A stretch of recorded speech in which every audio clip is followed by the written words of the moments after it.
Hello guys, स्वागत है आपका डिजिटल साइराज इस हमारे यूट्यूब चैनल में। सो इस वीडियो में मैं आपको सिखाऊंगा how to add ordinate dimensions in drafting in Creo software.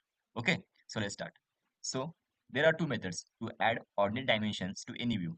First manually and second automatically. Okay, so first I will show you how you can add ordinate dimensions manually. Okay, to add ordinate dimensions, just click on Annotate. In Annotate, click on Ordinate Dimension, this option.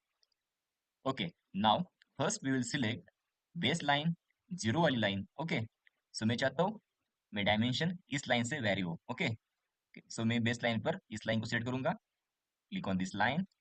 Okay, now just press control. अब हम control दबा के lines को select करेंगे और dimension देंगे। Okay, सो मुझे first इस लाइन का डायमेंशन चाहिए जीरो से, तो मैं इस लाइन पर क्लिक करूंगा। ओके, बस कंट्रोल दबा के लाइन पर क्लिक कीजिए। व्हाट इट, इस तरह आप ऑर्डिनेट डायमेंशन दे सकते हो manually. Okay, and at the end just press middle mouse button. Okay,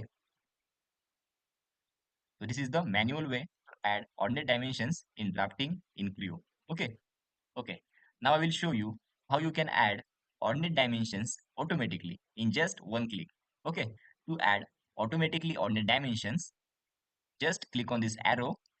You will see auto ordinate dimension. Just click on this option. Now first select the view. View select करने के बाद आपके सबके सामने से और ग्रिड लाइंस दिखाई देंगे। Okay, now just click on okay. Now हम सिलेक्ट करेंगे बेस लाइन, यानी जीरो वाली लाइन जहाँ से डायमेंशन स्टार्ट हो गए। फॉर एग्जांपल मुझे अगर डायमेंशन इस तरह चाहिए और जीरो मेरा ए चाहिए, तो मैं इस बेस लाइन को सेट करूंगा। और अगर मेरे को डायमेंशन ऊपर की तरफ से चाहिए ऐसे, और जीरो मुझे ये चाहिए, यहाँ से डायमेंशन वेरी होना चाहिए, तो मैं इस लाइन को बेस लाइन को सेट करूंगा। ओके, सो मैं इस लाइन को बेस लाइन को सेट करता हूँ और आप देख सकते हो ऑटोमेटिकली मुझे ऑर्डिनेट डायमेंशंस क्रिएट हो गए। तो इस तरह आप ऑटोमेटिकली ऑर्डिनेट डायमेंशंस क्रिएट कर सकते हो in Creo software in drafting. Okay, thanks for watching guys, keep supporting, don't forget to like share and subscribe.